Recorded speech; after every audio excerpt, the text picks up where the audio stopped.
राजौरी के कोटरंका इलाके में सुबह जो एनकाउंटर शुरू हुआ था और जिसमें 2 जवान शहीद हो गए थे और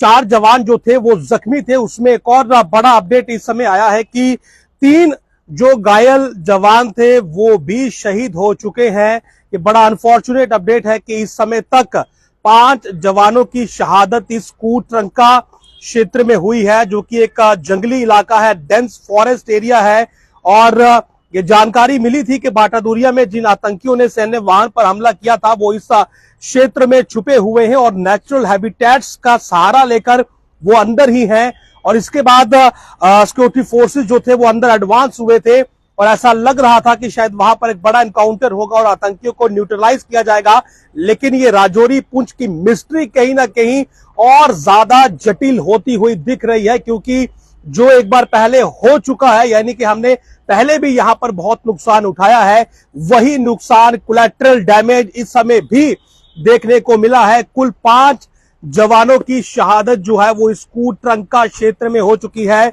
जंगली इलाका है, डेंस फॉरेस्ट है, बहुत मुश्किल रहता है एक ऑपरेशन को यहां पर अंजाम देना। सिक्योरिटी फोर्सेस को बहुत से पहलुओं का ध्यान रखना होता है, आपसी जो बातचीत होती है वो नेटवर्क भी वहां पर मौजूद नहीं रहता है।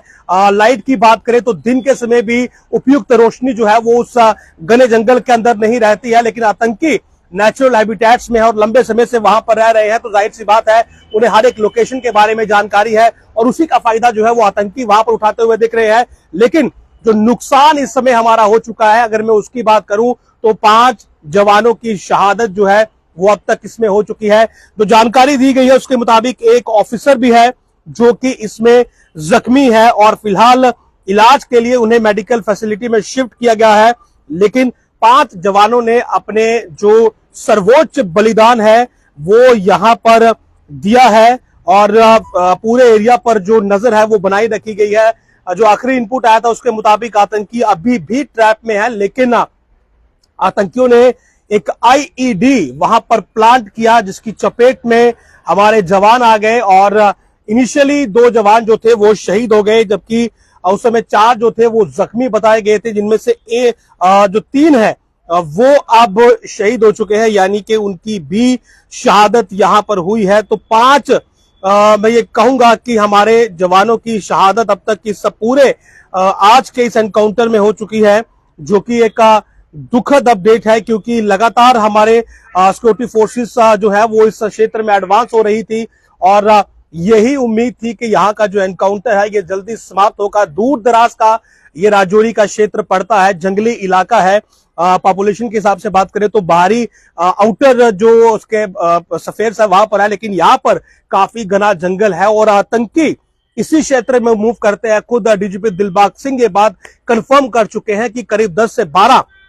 जो विदेशी मूल के आतंकी हैं वो राजौरी पुंछ में एक्टिव हैं, जो कि लगातार हमलों को अंजाम दे रहे हैं। डांगरी का हमला हो या फिर बाटादूरिया में सैन्य वाहन पर हमला हो, यही आतंकियों का ग्रुप है जो इस पूरे हमले को अंजाम दे रहा है और कहीं ना कहीं लोकल सपोर्ट उन्हें वहां पर मिलती है। लोकल सपोर्ट के साथ साथ जो वहां का ये जंगली क्षेत्र यानी कि ये जो घना जंगल है ये भी उनके लिए एक बड़ा वरदान साबित होता है, क्योंकि उन्हें जंगल की पूरी नॉलेज है। जो नेचुरल हैबिटेट्स वहां पर बने हुए हैं वो उनका एडवांटेज लेते हैं और दिन के समय भी जिस जंगल में रोशनी नहीं होती है, सोचिए वहां पर आतंकियों ने अपने ठिकाने जो है वो बनाकर रखे हैं और ऐसे में जब सेना अंदर घुसती है तो कहीं ना कहीं छुपकर सेना पर जो फायर है वो उन्हें करने का मौका मिलता है, जिससे कि सेना को कोलैटरल डैमेज उठाना पड़ता है। उसके अलावा इन्हीं नेचुरल हैबिटेट्स का फायदा उठाकर वो कुछ एक जगह पर जो आईईडी है यानी कि इम्प्रोवाइज एक्सप्लोसिव डिवाइसेस है वो प्लांट करते हैं और इसकी चपेट में जो है वो आज हमारे सेना के जवान आए हैं। तो फिलहाल जो शहादत का आंकड़ा था जो कि नहीं बढ़ना चाहिए था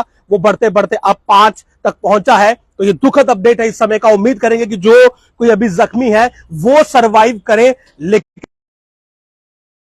का दुखद अपडेट है कि 5 जवान जो है वो राजौरी में शहीद हो चुके हैं, जबकि